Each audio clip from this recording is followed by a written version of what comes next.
원작에선 지단보를 조종하여 기술 개발국을 공격한 게 페페라는 떡밥을 페페의 알라딘 신발로만 보여주었고 이후 등장신도 더 없었지만 애니에선 특유의 웃음소리와 지팡이까지 보여주며 페페인 점을 확실시해 주었습니다.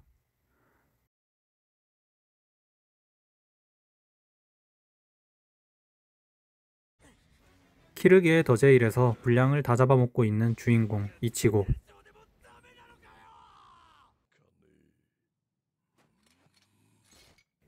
의문의 인물에게 반갈죽 나버리는 키르기 오피. 그 정체는 그림조인데요.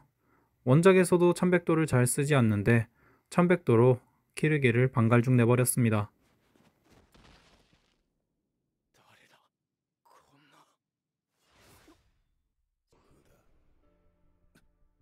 쿠치키 바쿠야는 더 피어, 에스노트에게 원작과 동일한 코스로 멘탈 공격과 더불어 자신의 천보냉 경험에 내장이 갈리며 패배합니다.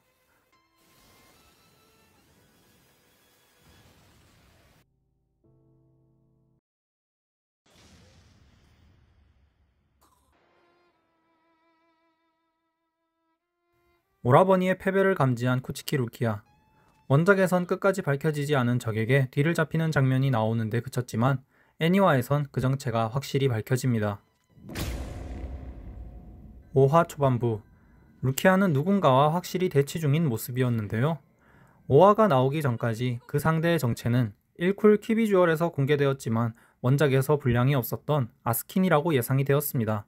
하지만 반전이 있었습니다. 블리치 공식 계정에서도 이 캐릭터의 등장을 깜짝 포스팅하였습니다. 그 정체는 바로 더 파워, 미니냐 맥켈론입니다. 이쁜 얼굴과 달리 더 파워라는 슈리프트로 압도적인 근육과 힘을 선보이는 반전 캐릭터인데 루키아의 리타이어 장면은 미니냐에게 뒤치기 펀치를 맞고 건물들과 나가 떨어진 거라는 결론이 나오게 됩니다. 드디어 11번대 대장 자라키 켄파치의 분량이 시작되며 굴욕적인 호정의 분위기를 바꿔줍니다.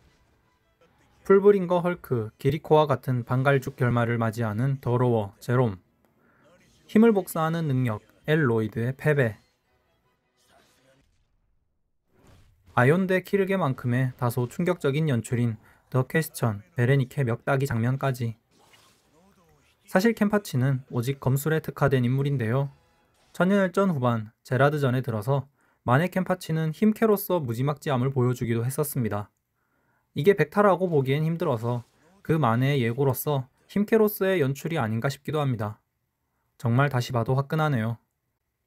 이로 인하여 키비주얼을 떡밥으로 애니에서 베레니케의 비중이 커질 거라는 설은 결국 헛다리가 되었고 앞으로도 큰 줄거리는 원작 그대로 연출이 될 것으로 보입니다.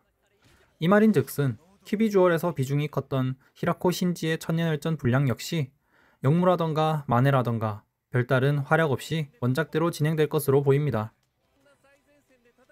트리플킬을 하고 유아에게 덤빈 켄파치는 결국 만신창이가 되어 이번엔 반대로 멱살을 잡힌 상태가 되는데요. 하지만 아직도 미스테리인 것은 이 유아바아는 무관해가 있는 유아바아를 대신해 흉내를 내고 있는 가짜 알로이드라는 점입니다.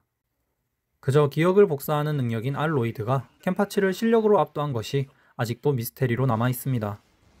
단순히 유아바의 기억만으로 켄파치를 압도하거나 야마 영감을 상대했다는 건 말이 안 되고 디 유어 셀프라는 하나의 슈리프트를 둘로 나눠 가졌던 두 쌍둥이 로이드 형제는 둘 중 하나가 죽으면 남은 한 명에게 디 유어 셀프 능력이 돌아가서 하나로 합쳐진 게 아닐까 추정 중입니다.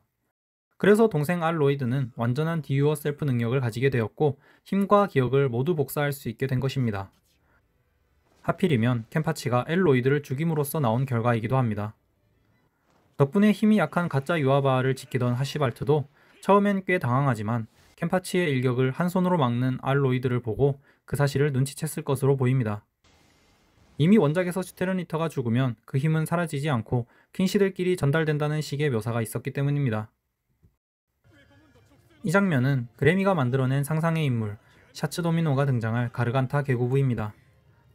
푸른 불기둥이 아니라 후발대로 등장한 페페나 샤츠 도미노 모두 기술 개발국을 노린 것은 역시나 만발의 준비를 한 유아바의 지시가 아니었을까 싶습니다. 물론 샤츠 도미노의 목적은 붕옥이었지만요. 히사기의 위기가 항상 야마 영감의 등장에 기폭제가 된다는 공식이 이번에도 적용되었습니다.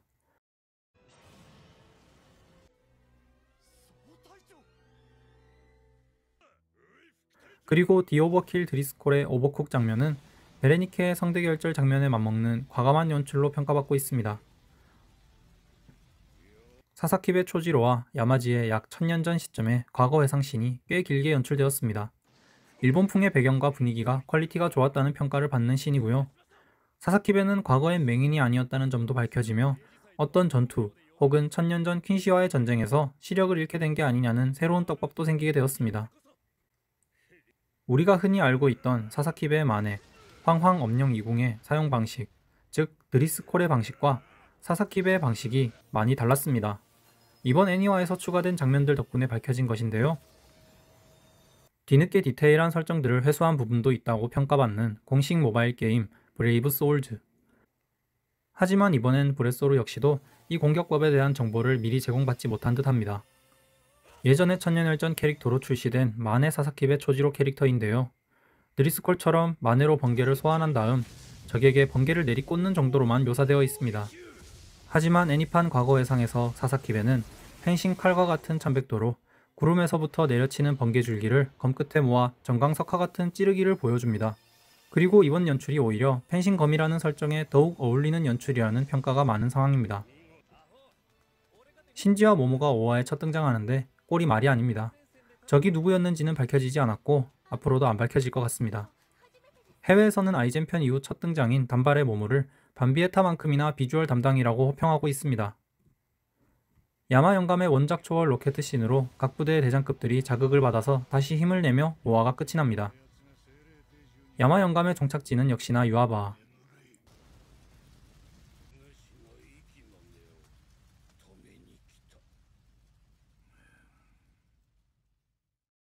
6화의 제목은 더 파이어로 야마 영감이 표지인 58권의 제목과 같고 6화의 포함 역시 같은 권의 포엠으로 나와 있습니다.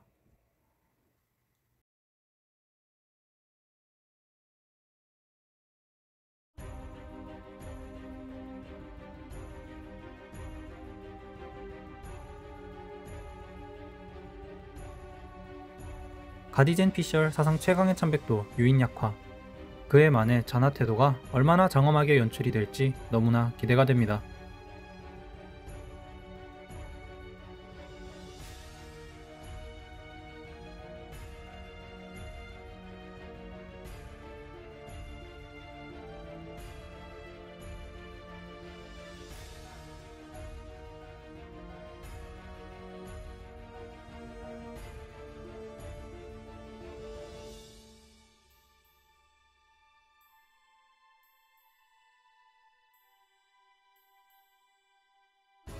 하지만 6화 유출 장면들을 보면 찐 유아바하의 등장, 그리고 야마 영감의 최후까지도 모두 6화에서 공개될 것으로 예상되어 조금 애잔한 마음도 듭니다. 그래도 1쿨 13화 중 최고의 명장면으로 길이길이 남을 6화이기에 떨리는 마음으로 기다려보겠습니다.